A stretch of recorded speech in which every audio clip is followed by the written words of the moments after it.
SSC CGL का form आप कैसे फिलअप करेंगे बिना किसी त्रुटि के, हम आपको इस वीडियो में स्टेप बाय स्टेप जानकारी देने वाले हैं। पहले एक वेबसाइट थी इसकी पुरानी ssc.nic.in।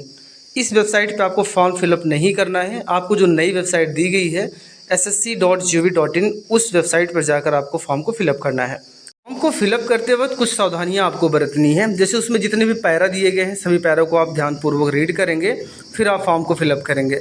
साथ ही साथ आपको जो लाइव फ़ोटो अपलोड करने में प्रॉब्लम हो रही है, फ़ोटो के जो डायमेंशन है वो भी हम आपको ठीक करना बताएंगे और आसानी के साथ अपलोड कर सकते हैं। अब यहाँ पर ऑफिशियल वेबसाइट पे आप पहुँचेंगे तो वीडियो के डिस्क्रिप्शन में लिंक भी दे देंगे। आपको एक ऑप्शन दिखाई दे रहा है लॉगिन और रजिस्टर का, क्लिक करिएगा। अब आपको ऑप्शन मिलेगा रजिस्टर नाउ का, यहाँ पर आप क्लिक कर दें। जैसे आप इस पर क्लिक करेंगे आपको OTR का रजिस्ट्रेशन करना है सबसे पहले, और यहाँ पर कंटिन्यू के ऑप्शन पे क्लिक कर दीजिए। इतना करते ही क्या आपके पास आधार कार्ड है? यस आप तभी करेंगे जब आपके हाई स्कूल में नाम और आधार कार्ड में नाम आप बिल्कुल सेम होगा, तभी आप इसको यस करेंगे। अगर नहीं है तो नो रहने दीजिए। इस कैंडिडेट का नाम बिल्कुल सेम है, यस करेंगे। आधार नंबर डालेंगे, वेरीफाई आधार नंबर करेंगे। आगे बढ़ेंगे, जहाँ पर कैंडिडेट का नाम मांगा गया है जो कि हाई स्कूल मार्कशीट के अनुसार होगा, वेरीफाई नाम करेंगे। यहाँ पर नाम आपका क्या चेंज है तो आप नो पे रहने दीजिए। आगे बढ़ेंगे, जहाँ पर आपको जेंडर चूज़ करना है और फिर से वेरीफाई जेंडर करना है। डेट ऑफ बर्थ को चूज़ करने के लिए राइट साइड में कैलेंडर दिया गया है, उस कैलेंडर पे आप क्लिक करिएगा और यहाँ पर जहाँ 2024 लिखा है इस पर क्लिक करिए। फिर आप यहाँ पर एरो दिया गया है जिसके माध्यम से आप आगे पीछे हो सकते हैं। तो यहाँ पर पहले आप ईयर चूज़ करेंगे, मंथ और डेट चूज़ करके अब वेरीफाई करेंगे। फादर का नाम डालेंगे, फादर का नाम वेरीफाई, मदर का नाम वेरीफाई करेंगे। अब यहाँ से पूछा जा रहा है कि matriculation 10th declaration education board आपका क्या है। तो जो यूपी बोर्ड वाले बच्चे हैं वो बोर्ड लिखेंगे तो आपके सामने यहाँ पर आ जाएगा board of high school intermediate education Uttar Pradesh. अपने बोर्ड को आप वेरीफाई करेंगे वैसा ही सर्च करके, फिर अपना रोल नंबर डालेंगे हाई स्कूल का और रोल नंबर को वेरीफाई करेंगे। ईयर ऑफ पासिंग डालेंगे, अब हाई स्कूल आपने कब पास किया है, किस वर्ष में, वेरीफाई करेंगे। हाईएस्ट लेवल एजुकेशन, जैसे आप भाई सीजीएल का फॉर्म भर रहे हैं तो उसका जो मिनिमम क्वालिफिकेशन ग्रेजुएशन होता है तो यहाँ पर आप ग्रेजुएशन डाल दें। अगर उसके ऊपर आपका एजुकेशन है तो डाल सकते हैं। अब यहाँ पर अपने एजुकेशन को आप वेरीफाई करेंगे, ग्रेजुएशन। उसके बाद कैंडिडेट का मोबाइल नंबर डालेंगे और एक ऑप्शन आएगा सेंड OTP का, OTP सेंड करेंगे। और इसी प्रकार से ईमेल डालेंगे, ईमेल पर सेंड OTP करेंगे, OTP डालकर वेरीफाई करेंगे और सेव एंड नेक्स्ट के ऑप्शन पे आप क्लिक कर दीजिए। जैसे आप ओके करेंगे तो आप देखेंगे आपको एक रजिस्ट्रेशन नंबर दे दिया गया है। इस रजिस्ट्रेशन नंबर को सिलेक्ट करके राइट क्लिक करें और कॉपी कर लें। अभी भविष्य में इसकी ज़रूरत बार बार पड़ती रहेगी, इसलिए हमने इसको कॉपी कर लिया। आगे बढ़ाएंगे, जहाँ पर रजिस्ट्रेशन नंबर मांगा जाए पेस्ट कर दीजिए और वो पासवर्ड आपके ईमेल आईडी पर गया है जो कि अंकों में होगा, उसको डालेंगे। कैप्चा कोड डालकर साइन इन कर दीजिए। अब यहाँ पर रजिस्ट्रेशन नंबर दे दिया गया है, ओल्ड पासवर्ड यानी कि जो आपकी ईमेल आईडी पे गया था वो डालेंगे और एक अपने मन से नया पासवर्ड बना लेंगे जो कि मिनिमम 8 कैरेक्टर का होना चाहिए, जिसमें capital letter, small letter, number और स्पेशल कैरेक्टर शामिल होगा।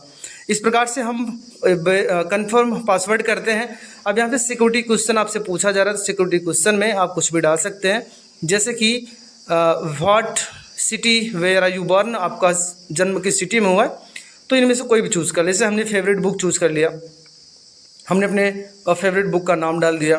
सेकंड क्वेश्चन में भी आप डाल सकते हैं, जैसे हमारे सिटी का हम चाहते हैं ना, तो हमने सिटी चूज़ कर लिया, हमारी सिटी कौन सी है तो हमने सिटी का नाम डाल दिया। तो ये एक क्राइटेरिया है, हम उसको पूरा कर दिया हमने। सेव एंड नेक्स्ट करेंगे, ओके करेंगे। अब यहाँ पर देखिए हमारा जो पासवर्ड था वो भी सक्सेसफुल हो चुका है। अब आपको रजिस्ट्रेशन नंबर डालना है, जो अपने पासवर्ड भी नया वाला बनाया उसको डालिएगा। कैप्चा कोड डालकर आप लॉगिन कर लीजिए। लॉगिन करते ही अब कैटेगरी आपसे पूछी जा रही है कि आप जनरल हैं, OBC, SC या ST हैं। तो जनरल वाले UR चूज़ करेंगे और इस प्रकार से चूज़ करेंगे। कैंडिडेट SC हैं तो हमने SC को चूज़ किया, वेरीफाई किया। नेशनलिटी आपकी क्या है, अगर सिटीजन ऑफ इंडिया है तो चूज़ करिएगा और आगे बढ़ें। जहाँ पर एक विजुअल आइडेंटिफिकेशन मार्क पूछा गया है, जैसे आपके शरीर पर ऐसा कोई मार्क हो जो कि विजुअल हो, जैसे तिल का निशान है तो हमने यहाँ पर डाल दिया। कट मार्क ऑन फेस या मोल ऑन फेस जो भी डाल सकते हैं। Are you person disable candidate, अगर PWD कैंडिडेट है तो आप इसमें डाल सकते हैं, संथापनो रहने दीजिए। अब आपको यहाँ पर एड्रेस डाल देना है। एड्रेस में आप अपने गांव का नाम, तहसील, इस प्रकार से पूरा फिलअप करेंगे। स्टेट चूज़ करेंगे, डिस्ट्रिक्ट और पिन कोड डालकर यहाँ पर एक यस का ऑप्शन दिखाई दे रहा है, इस पर आप यस कर देंगे तो ऊपर का डेटा ऑटोमेटिक फिल हो जाएगा। आगे बढ़ेंगे, जहाँ पर मुझे इसमें सेव एंड नेक्स्ट का बटन दिखाई दे रहा है, क्लिक कर दीजिएगा और ओके कर दें। अब ये स्टेप आपका कंप्लीट हो चुका है और यहाँ पर आई एग्री के ऑप्शन पे चेक करिएगा और एक प्रीव्यू OTR दिया गया है, आप प्रीव्यू ज़रूर कर लें, क्योंकि अगर कोई नाम और डेट ऑफ बर्थ माता पिता का नाम में कोई गलती है तो ज़रूर आप चेक कर लें एक बार। अगर सब कुछ सही है तो यहाँ पर जो कैंसिल वाला एक ऑप्शन दिखाई दे रहा है क्रॉस सिंबल, क्लिक करिएगा और डिक्लेयर कर दें। अब आप इसको ओके कर दें। अब आपका जो OTR था वो कंप्लीट हो चुका है, जहाँ पर आपका रजिस्ट्रेशन नंबर, नाम, फादर नेम, मोबाइल नंबर सब कुछ दे दिया गया है। आप थोड़ा सा स्क्रॉल करते हुए नीचे की तरफ आएंगे, जहाँ पर आपको लाइव एग्जामिनेशन, माय एप्लीकेशन और एप्लीकेशन हिस्ट्री आपको यहाँ पर दिखाई दे रही है। तो यहाँ पर हमें जो लाइव एग्जामिनेशन है उस पर रहने देना है। आप देखेंगे एक ऑप्शन आपको दिखाई दे रहा है अप्लाई का, कंबाइंड ग्रेजुएट लेवल एग्जामिनेशन का, क्लिक करिएगा और यहाँ पर इंस्ट्रक्शन दिया गया है किस प्रकार से आपको फ़ोटो अपलोड करनी है और किस प्रकार से नहीं। या फिल फॉर्म पे क्लिक करेंगे तो आप थोड़ा सा ही लोडिंग ले रहा है और इस प्रकार से आ जाएगा। इस पूरे पेज को आपको कुछ भी फिलअप नहीं करना है, बस आपको नेक्स्ट के ऑप्शन पे क्लिक कर देना है। नेक्स्ट करेंगे, ओके करेंगे तो यहाँ पर अब आपसे हाईएस्ट एजुकेशन क्वालिफिकेशन मांगा जा रहा है, जिसमें आप बताएंगे कि आपके पास क्या ग्रेजुएशन है। तो जाहिर सी बात है आपके पास ग्रेजुएशन मिनिमम होना चाहिए। आप SSC CGL का फॉर्म फिलअप कर रहे हैं, ठीक है ना। तो ग्रेजुएशन कंफर्म किया। अब पूछा जा रहा है कि डिटेल ऑफ क्वालिफाइंग एजुकेशन, तो यहाँ पर भी आप ग्रेजुएशन डाल दें। EQ यानी कि एजुकेशन क्वालिफिकेशन स्टेटस क्या है आपका। अगर आप पास हो चुके हैं तो पास पे क्लिक करिएगा, अगर अपीयरिंग है तो अपीयरिंग पे क्लिक करेंगे। कैंडिडेट पास हो चुका है इसलिए पास पे हम क्लिक करेंगे। ईयर ऑफ पासिंग यानी कि आपने जो ग्रेजुएशन कंप्लीट किया है वो किस वर्ष कंप्लीट किया है उसको डालेंगे। फिर बोर्ड आपसे पूछा जा रहा है, पहले स्टेट पूछा जा रहा है आपसे कि किस स्टेट से आपने ग्रेजुएशन कंप्लीट किया हुआ है, स्टेट आप चूज़ करेंगे। फिर आपका नेम ऑफ यूनिवर्सिटी पूछी जा रही है कि किस यूनिवर्सिटी से आपने ग्रेजुएशन कंप्लीट किया हुआ है, वो यूनिवर्सिटी हम यहाँ पर चूज़ कर लेते हैं। जैसे इलाहाबाद स्टेट यूनिवर्सिटी वाले हैं तो इलाहाबाद स्टेट यूनिवर्सिटी डाल लेंगे, और डॉक्टर राम मनोहर लोहिया वाले हैं तो डॉक्टर राम मनोहर लोहिया, या जो भी हैं अपना डालेंगे। रोल नंबर डालेंगे, कितना प्रतिशत आपका था वो डालेंगे और यहाँ पर सेव एंड नेक्स्ट के ऑप्शन पे क्लिक कर दीजिए। अब यहाँ पर देखिए एक्स सर्विसमैन अगर आप हैं तो यस, अन्यथा आप नो कर दीजिएगा। और यहाँ पर अगर आपको एज का रिलैक्सेशन चाहिए, यानी कि एज में आपको छूट चाहिए, तो आप यस पर रहने दीजिए, अन्यथा आप नो कर दें। अब आपको यहाँ पर जो 23 वाला पारा दिया गया है आपको इसमें यस कर देना है और सेव एंड नेक्स्ट के ऑप्शन पे क्लिक कर देना है। यहाँ पर ओके करें। ओके करते ही यहाँ पर प्रेफरेंस ऑफ एग्जामिनेशन सेंटर पूछा जा रहा है कि आप कहाँ पर एग्ज़ाम देना चाहते हैं। 3 सेंटर आपसे मांगा जाएगा, तो तीनों सेंटर आप अपने हिसाब से चूज़ कर लें। हमने यहाँ पर चूज़ कर लिया है। आगे बढ़ेंगे जहाँ पर आर यू पर्सनल, तो इन दोनों को आपको कुछ फील नहीं करना है। 25.3 वाले को ज़रूर आपको चूज़ करना है। इसमें कह रहा है कि अगर आपको किसी प्रकार की कोई प्रॉब्लम है, जैसे शारीरिक बाधा है लिखने पढ़ने में, तभी आप इसको यस करेंगे, अन्यथा आप इसको नो रहने दीजिए। हम आपको यहाँ पर दिखाने का काम करते हैं। ये देखिए, क्या नोटिस के पैरा 7.2 या 7.3 के अनुसार लिखने के लिए आपके पास कोई शारीरिक सीमा है या शारीरिक बाधा है, तभी आप इसको यस करेंगे, अन्यथा आप इसको नो पर रहने दीजिए। चलिए हम अगले पारा की तरफ बढ़ते हैं, जहां पर यहाँ पर देखें कि 26.1 दिया गया है। कह रहा है क्या आप स्टैटिक ऑफिसर के लिए फॉर्म अप्लाई करना चाहते हैं। तो पहले हम आपको पारा दिखाते हैं जो यहाँ पर इसकी क्राइटेरिया रखी गई है। तो हम नोटिफिकेशन में आपको लेकर चलते हैं। यहाँ पर देखिए 8.1 दिया गया है स्टैटिक जूनियर स्टैटिक ऑफिसर के लिए। ये कह रहा है कि अगर आपको अपने बैचलर डिग्री की एग्ज़ाम पास किया हुआ है, या फिर 12th में आपके पास मैथमेटिक्स था और 60% से ऊपर है, या फिर bachelor degree in any subject with static as one of the subject in degree level. यानी ग्रेजुएशन में अगर आपका स्टैटिक यानी वाणिज्यिक था तो आप इसमें यस करेंगे, अगर नहीं है तो आप इसको नो रहने दीजिए। लेकिन इंटर में अगर मैथ का 60% है तो आप यस कर सकते हैं। अगले पैरा की तरफ बढ़ते हैं, जहाँ पर है 27.1 वाला पैराग्राफ है। उसको देखिए ज़रा कि यहाँ पर कहा गया है कि क्या आप स्टैटिक इन्वेस्टिगेटर ग्रेड 2 के लिए फॉर्म भरना चाहते हैं। तो उसका देखें 8.2 वाले में कह रहा है कि bachelor degree in any subject static as one of the subject from the recognise university of institute. यानी कि आपके पास स्टैटिक अगर है, यानी कि वाणिज्यिक सब्जेक्ट आपका है ग्रेजुएशन में, तभी आप इसको यस करेंगे। इनका कैंडिडेट का नहीं है तो हमने नो कर दिया और सेव एंड नेक्स्ट के ऑप्शन पर क्लिक करिए। अब आपको यहाँ पर एक लाइव फ़ोटो अपलोड करनी है। लाइव फ़ोटो अपलोड करने में बहुत सारे लोगों को प्रॉब्लम आ रही है, तो इसके लिए हम आपको एक जानकारी दे दें। लाइव फ़ोटो अपलोड करते वक्त जो आपकी आपके चेहरे पर जो लाइट पड़ेगी बहुत ज़्यादा लाइट नहीं पड़नी चाहिए, यानी कि जो सनलाइट होती है, एक छाँव में खड़े हो जाइए, सनलाइट जो पड़ती है उससे आप फ़ोटो अपलोड करेंगे तो आसानी से अपलोड हो जाएगा। लेकिन जो बैकग्राउंड पीछे का होना चाहिए वो किसी पेड़ पौधा, ऐसा नहीं जो किसी बगीचे में आप खड़े हो जाएं। तो जैसे कोई एक दीवार है, सफ़ेद हो या किसी भी कलर का हो, लेकिन एक ही कलर का बैकग्राउंड होना चाहिए, वहाँ से आपको फ़ोटो एक्सेप्ट आपको करवानी है।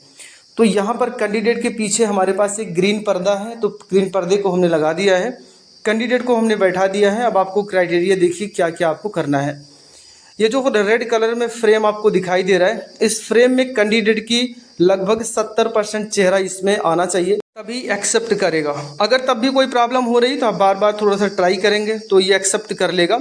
अब यहाँ पर देखिए, इस कैंडिडेट को हमने इस फ्रेम में आने के लिए कहा, तो ये कैंडिडेट कैमरे के बिल्कुल नज़दीक आ रहे हैं, तो हम इसको ट्राई करते हैं, कैप्चा करते हैं। ये बिल्कुल फ्रेम में है और हमने इसको नज़दीक लाया और हमने इसको कैप्चा किया। हम ज़रा चेक करते हैं क्या ये फ़ोटो, नहीं, ये कह रहा है कि ग्लासेस डिटेक्टेड कह रहा है, तो ये ग्लास डिटेक्ट नहीं है, लेकिन तब भी ऐसा दे रहा है तो कोई बात नहीं, आपको परेशान नहीं होना है। अपने मोबाइल फ़ोन के ज़रिए भी ये काम आप कर सकते हैं। तो इसमें हम दिखाते हैं आपको दोबारा से कैप्चर करके। इस फ़ोटो को हम चौथी बार क्लिक कर रहे हैं, तो देखिए ज़रा कि हमने बिल्कुल एग्जैक्ट बताए गए क्राइटेरिया के अनुसार हमने काम किया, तो ये देखो एक्सेप्ट कर लिया। अब यहाँ पर अगर आपकी फ़ोटो बिल्कुल सही है, राइट साइड में देखिए फ़ोटो आ गई है, अगर बिल्कुल सही है तब आप इसको सेव करेंगे। अगर आपको लगता है कि अभी फ़ोटो हमारी सही नहीं है तो आप कैप्चर अगेन कर सकते हैं। तो ये डेटा बिल्कुल सही है, इसलिए हम इस पर सेव के ऑप्शन पे क्लिक करेंगे तो हमारी फ़ोटो सेव हो चुकी है। अब आपको यहाँ पर जो सिग्नेचर अपलोड करना है उसमें आपको एक प्रॉब्लम आ रही है कि डायमेंशन नॉट मेंटेन का एक एरर आपको दिखाई दे रहा है। अब यहाँ पर देखिए 10 KB से लेकर 20 KB के बीच में आपकी फ़ोटो होनी चाहिए। डायमेंशन आपका 6 सेंटीमीटर विड्थ और 2 सेंटीमीटर हाइट होनी चाहिए। हम एक फ़ोटो अपलोड करते हैं, फिर आपको दिखाते हैं क्या प्रॉब्लम आपको फेस करना पड़ रहा है। ये देखिए यहाँ पर बता रहा है कि डायमेंशन इज़ नॉट करेक्ट।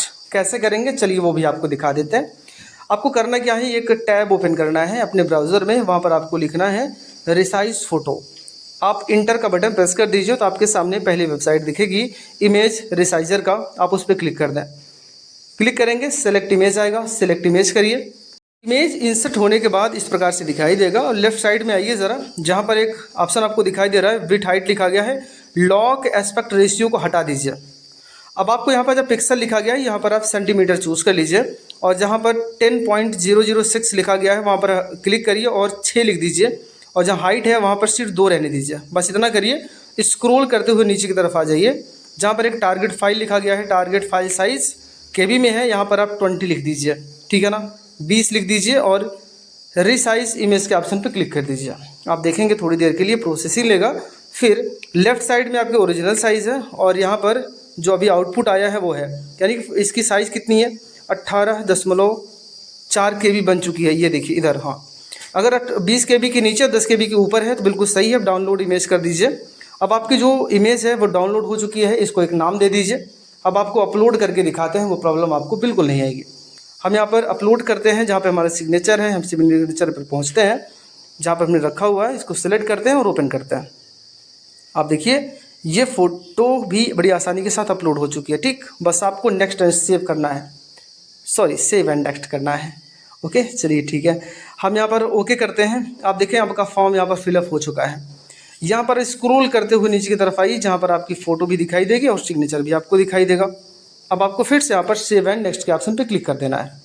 इतना करते ही अब आपका एक एग्री का ऑप्शन आएगा, एग्री करेंगे, कैप्चा कोड डालेंगे और सेव एंड नेक्स्ट के ऑप्शन पे आप क्लिक कर दीजिए। सेव नेक्स्ट करिए और यहाँ पर 2 चीज़ें हैं, ये SC कैंडिडेट है इसलिए इनका कोई फीस नहीं लगना है। अगर आप जनरल OBC कैंडिडेट हैं तो आपका पैसा लगेगा। तो आपके सामने एक पेमेंट का भी ऑप्शन आएगा, ठीक है, तो आपको पेमेंट करना होगा तभी आपका एप्लीकेशन कंप्लीट माना जाएगा। अब इनका पैसा कटना नहीं है इसलिए प्रिंट एप्लीकेशन करते हैं तो इनके सामने ये प्रिंट एप्लीकेशन आ जाएगा, इसको हमने सेव करके रख लिया है। अगर आपको कोई सवाल है, कोई प्रॉब्लम आपको आ रही है तो हमें कमेंट बॉक्स में ज़रूर बताएं, हम आपकी सहायता ज़रूर करेंगे। वीडियो देखने के लिए आपका बहुत बहुत धन्यवाद।